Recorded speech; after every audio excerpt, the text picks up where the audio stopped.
خان کو چیلنج کیا تھا، شہزاد اکبر کو چیلنج کیا تھا کہ ہم نے 3200 ارب روپے کی پورے ملک میں ڈیولپمنٹ کی ہے.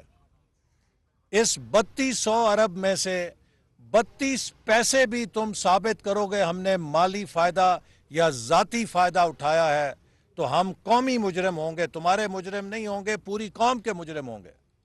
لیکن آج عمران خان جو رسوائی کما رہا ہے، جو دھکے کھا رہا ہے سڑکوں کے اوپر، یہ سزا اس جھوٹ اور نحوست کی ہے جو اس نے بہتان کے ذریعے، کردار کشی کے ذریعے، جھوٹے الزاموں کے ذریعے ہماری کردار کشی کی.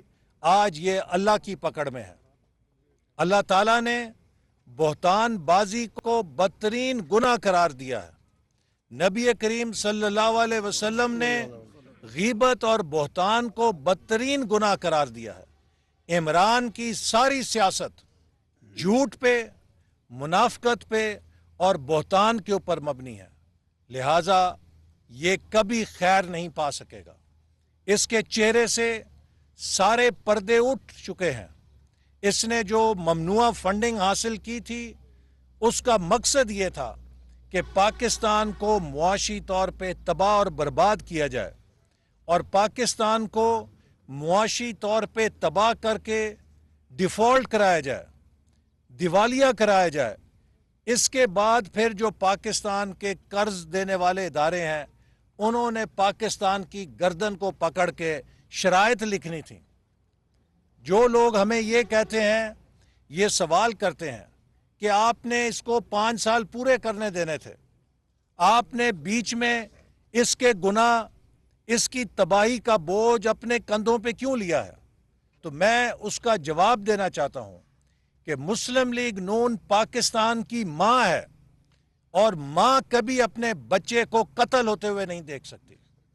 اسے جتنی بڑی قربانی دینی پڑے وہ اپنے بچے کو ہر قیمت پہ بچاتی ہے. مسلم لیگ نون نے اپنی سیاسی ساکھ کو داؤ پہ لگا کے پاکستان کو بچانے کی سیاست کی ہے، اور اگر انشاءاللہ تعالی یہ پاکستان 6 سے 8 مہینے کے اندر جب اس کی معیشت دوبارہ بحال ہوگی، پیروں پہ کھڑا ہوگا، تو مجھے یقین ہے کہ عمران کی سیاست بھی مٹ جائے گی اور مسلم لیگ نون کو کوئی شکست نہیں دے سکے گا اگلے انتخابات.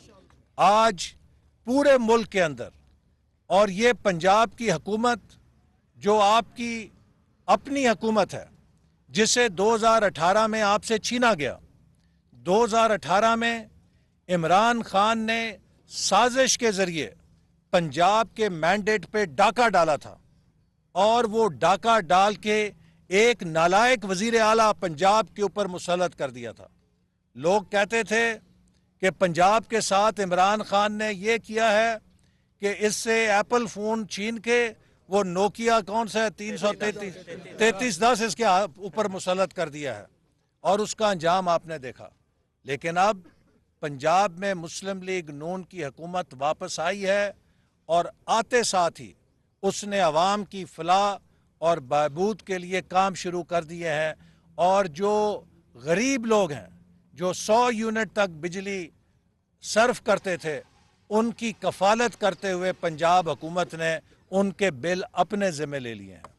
اسی طرح محمد نواز شریف زندہ باد، پاکستان مسلم لیگ زندہ باد، اسد اقبال صاحب زندہ باد. اسی طرح اگلے 6 مہینے کے اندر آپ دیکھیں گے کہ پنجاب میں مسلم لیگ نون کی حکومت ہر ضلع کے اندر فرق بتائے گی کہ وہ سارے منصوبے جو پچھلے 4 سالوں میں بند پڑے تھے، وہ تمام ترقی کا عمل جس کو بند کر دیا گیا تھا اسے دوبارہ چالو کیا جائے گا. آپ کو نظر آئے گا کہ آپ کا بجٹ آپ کے اوپر لگ رہا ہے. پنجاب میں تعلیم کو تباہ کر دیا گیا، صحت کے نظام کو تباہ کر دیا گیا. وہ سرکاری ہسپتال جہاں غریب کا مفت علاج ہوتا تھا، غریب کو مفت